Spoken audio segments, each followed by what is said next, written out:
satu industri yang sekarang tuh lagi banyak banget diincar dan jadi salah satu idaman para kaum Gen Z ya, yang dimana industri ini tuh sekarang lu cuma tinggal perlu diem di rumah, kerja remote dan dapat duit. Apa sih itu industrinya dan kenapa industri ini sekarang jadi ramai banget dan jadi salah satu industri yang lumayan berkembang di Indonesia? Dan selamat datang di dunia kreatif.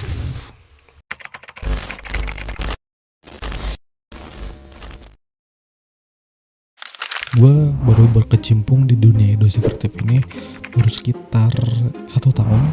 Project pertama gue adalah dokumentasi video kelulusan SMP. Ya jadi gue bukan orang yang benar-benar berpengalaman atau orang yang benar-benar expert di bidang industri kreatif gitu. Gue cuma ingin menyampaikan betapa menguntungkannya dan betapa cerahnya masa depan industri kreatif gitu. Dan semoga video ini bisa jadi salah satu inspirasi buat lo dan jadi motivasi buat lo yang pengen masuk ke industri kreatif ya.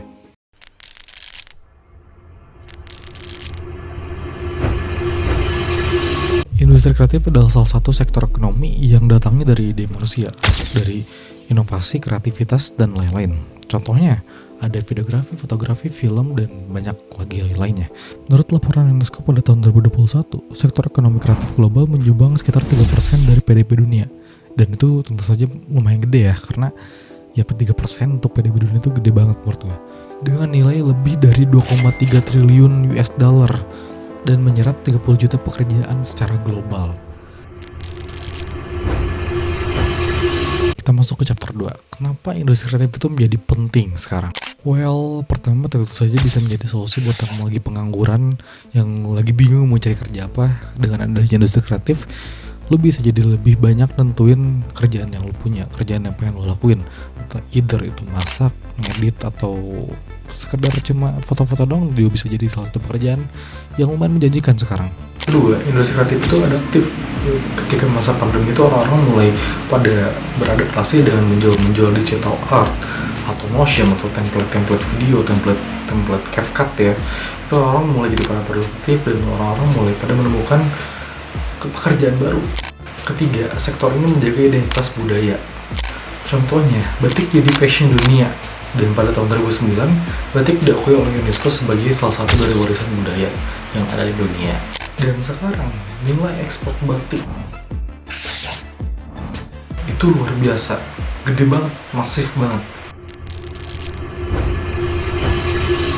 Dan kita masuk ke chapter 3, kenapa Gen Z suka banget dan pengen banget buat masuk industri kreatif. Pertama, itu adalah kebebasan ekonomi. 70% Gen Z itu menganggap pekerjaan yang ideal adalah pekerjaan yang bisa membebaskan mereka untuk berekspresi. Gen Z menghabiskan rata-rata 8 jam per hari di internet. Jadi editing, desain, atau digital art itu menjadi salah satu hal yang natural banget buat mereka. Yang ketiga, peluang penghasilan alternatif atau side hustle mungkin ya. Data dari Fiverr dan Upwork pada tahun 2023 menunjukkan bahwa sekitar 45% dari freelancer mereka itu adalah Gen Z. Wow. Dan sebagian besar dari mereka itu adalah pekerjaan-pekerjaan yang berhubungan dengan digital, template editing, digital art, poster, dan lain-lain. Yang keempat, role model dari internet. Kreator-kreator kayak Jerome Pauline, Fadil Jadi, dan even Windah Basudara itu menjadi bukti bahwa kita bisa sukses di industri kreatif itu sebelum umur 30 tahun. Wow, luar biasa ya.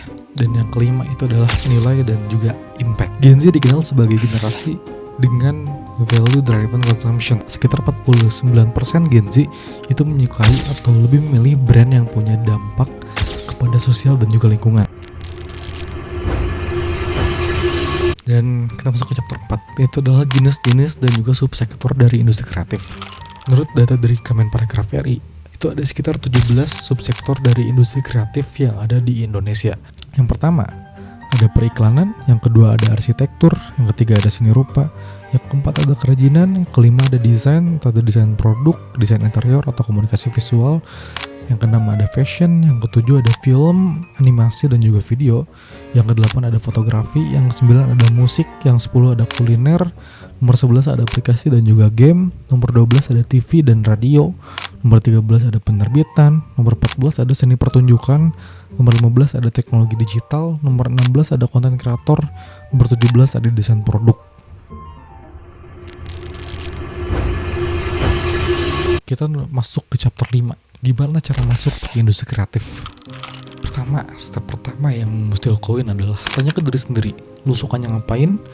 Lu passionate di apa? Dan lu minat dan bakatnya di bidang apa? Terus yang kedua, mulai bikin karya. Udah bangun portofolio. Ini kayak lagi freelance aja sih sebenarnya. Lu bisa bangun portofolio lu di sosial media, either di YouTube, TikTok, atau Instagram ya. Dan sesuaikan dengan passion lu. Misalkan lu passion lu ada di fotografi, ya udah lu upload tentang fotografi. Mungkin lu udah muak dengarnya dengan bikin konten.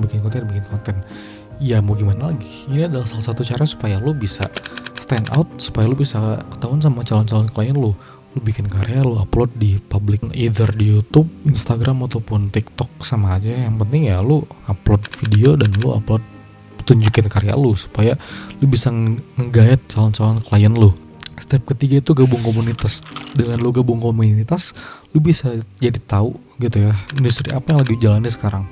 Misalkan lu gabung komunitas fotografi, lu jadi bisa belajar banyak-banyak tentang fotografi, tentang kamera, tentang angle-angle dan shot-shot yang pengen lu lakuin di fotografi gitu. Dan bukan cuma belajar doang, lu bisa bahkan dapat klien pertama lu di komunitas lu.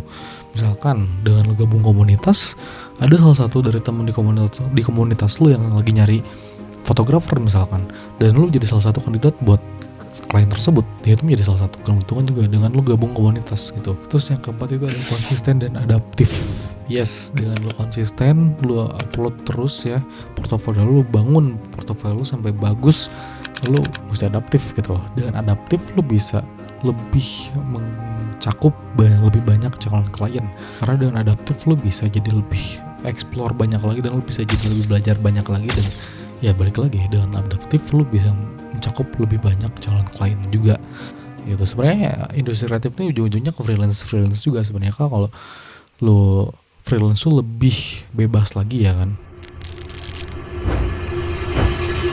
Kita masuk ke chapter ke-6, yaitu adalah tantangan dan juga challenge yang akan lo dapatkan ketika lo masuk industri kreatif gitu ya. Tentunya nggak semudah yang lo kira buat terjun industri kreatif ya. Yang pertama itu tentu saja adalah persaingan yang sangat ketat ya. Jadi persaingannya itu ketat banget. Ketika lo masuk akan ada banyak sekali senior yang secara portofolio itu luar biasa bagus banget, dan itu yang gue rasakan ketika gue baru masuk dan terjun ke industri kreatif gitu. Gue lihat persaingannya, terutama waktu itu ketika gue sedang capture dan sedang syuting video untuk kelulusan ya. Gue dokumentasi dan gue lihat reference di Instagram, di TikTok itu banyak banget yang bagus, dan gue ngerasa pesimis. Yang kedua itu ada ekspektasi klien yang sangat tinggi ya, paling banyak disuarakan oleh para freelancer di industri kreatif ya, karena permintaan dari kalian tuh ini itu banyak tapi minta harga yang paling murah. Itu yang paling bikin kesel tuh yang kayak gitu. And then yang terakhir itu adalah burnout. Ya, jadi itu adalah pembahasan tentang industri kreatif, dan ya gue rasa semoga lo semua bisa ya untuk join ke industri kreatif, dan ya seenggaknya bisa survive dulu lah gitu ya di industri kreatif, walaupun belum bisa sesukses pelaku usaha lain, tapi at least bisa survive dulu aja gitu. Dan jangan lupa pilih niche lo di industri kreatif ini. Subsektornya banyak banget, tapi ya balik lagi ya, semuanya industri kreatif itu yang paling menguntungkan tuh yang freelance gitu ya. Jadi begitulah. Terima kasih sudah nonton videonya. Kalau suka konten-konten kayak gini jangan lupa subscribe, karena untuk kedepannya gue akan banyak banget bikin konten-konten terkait industri kreatif gitu. So terima kasih yang udah nonton. Goodbye.